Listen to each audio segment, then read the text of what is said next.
Donald Trump has blamed a diversity hiring spree for causing the deadly crash between a military helicopter and a passenger plane that killed 67 people in Washington, D.C.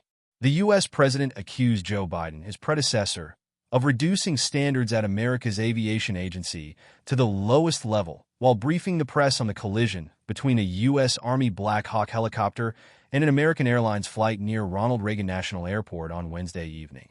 Mr. Trump vowed to restore faith in American air travel, revealing that employees with severe intellectual and psychiatric disabilities have been hired as air traffic controllers as part of a diversity and inclusion.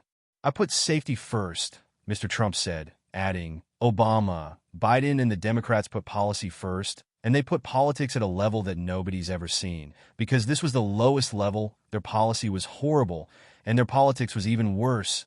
The UH-60 Black Hawk struck American Airlines Flight 5342 on approach to runway 33 at Reagan National at around 8:47 p.m. local time, 1:47 a.m. Greenwich Mean Time Thursday, sending both aircraft plunging into the icy Potomac River.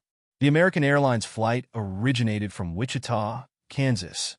Staffing at the airport tower had not been normal for the time of day and volume of traffic, according to an internal preliminary FAA report seen by the New York Times. Mr. Trump was asked why he blamed diversity hiring for the crash, to which he responded, "Because I have common sense, okay, and unfortunately a lot of people don't." The Federal Aviation Administration, FAA, had been actively recruiting staff with severe intellectual disabilities and psychiatric problems as part of a diversity and inclusion drive, according to now-deleted guidelines from the agency's website. Targeted disabilities are those disabilities that the federal government, as a matter of policy, has identified for special emphasis in recruitment and hiring, the FAA's website read. They include hearing, vision, missing extremities, partial paralysis, complete paralysis, epilepsy, severe intellectual disability, psychiatric disability, and dwarfism. The guidelines on diversity and hiring were last updated in March 2022, during the Biden administration, according to reports. Last week, Mr. Trump signed an executive order that banned DEI, diversity, equity, and inclusion policies and ordered the FAA to return to non-discriminatory, merit-based hiring. Mr. Trump said a systematic and comprehensive investigation into the crash, which became the nation's deadliest in a decade, will be carried out by the FAA, the National Transportation Safety Board, and the U.S. military. Under the Obama administration in 2013, the FAA scrapped a skills-based test and a certification program and replaced it with a biographical questionnaire to attract more diverse applicants to become air traffic controllers.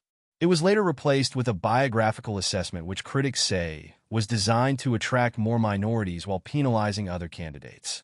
During Mr. Trump's first administration, the FAA spent millions of dollars on its civil rights budget to promote diversity.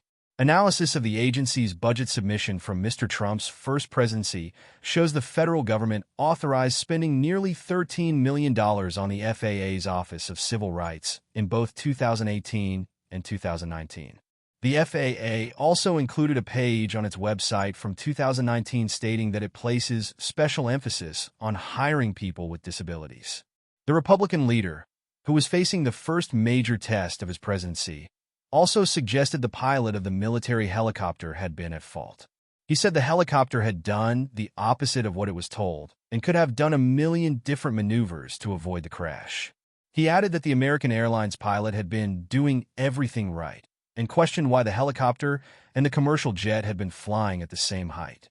An extensive mission to recover all the bodies of the 64 people who had been on board the American Eagle Flight 5342 and the 3 soldiers on the UH-60 Black Hawk was underway on Thursday.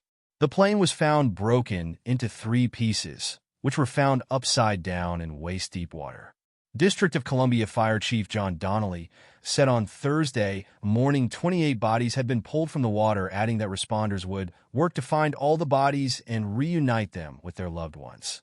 Around 300 emergency responders were racing to comb the water for victims of the deadliest plane crash in the U.S. in more than a decade. Among those killed were U.S. and Russian figure skaters who had been in Wichita for a skating competition. The pilots of the jet were Captain Jonathan Campos, 34, and First Officer Samuel Lilly, 29, thedailymail.com reported. Sam's father, Timothy, also a pilot, said on X that his son was newly engaged and started his training in 2019, posting a picture of him on the online platform. There had been no FAA administrator at the time of the crash. Mike Whitaker resigned on Mr. Trump's inauguration day after serving for just over a year. On Thursday, Mr. Trump appointed Chris Rocheleau, a U.S. Air Force veteran who worked at the FAA for more than 20 years. During his remarks, Mr. Trump attacked Pete Buttigieg, the former transport secretary, claiming he was a disaster who ran the FAA right into the ground with his diversity. Mr. Buttigieg called Mr. Trump's comments despicable and accused him of lying to the public. President Trump now oversees the military and the FAA. One of his first acts was to fire and suspend some of the key personnel who helped keep our skies safe, he said. This blog has now closed. Please click here to follow our new blog on the crash.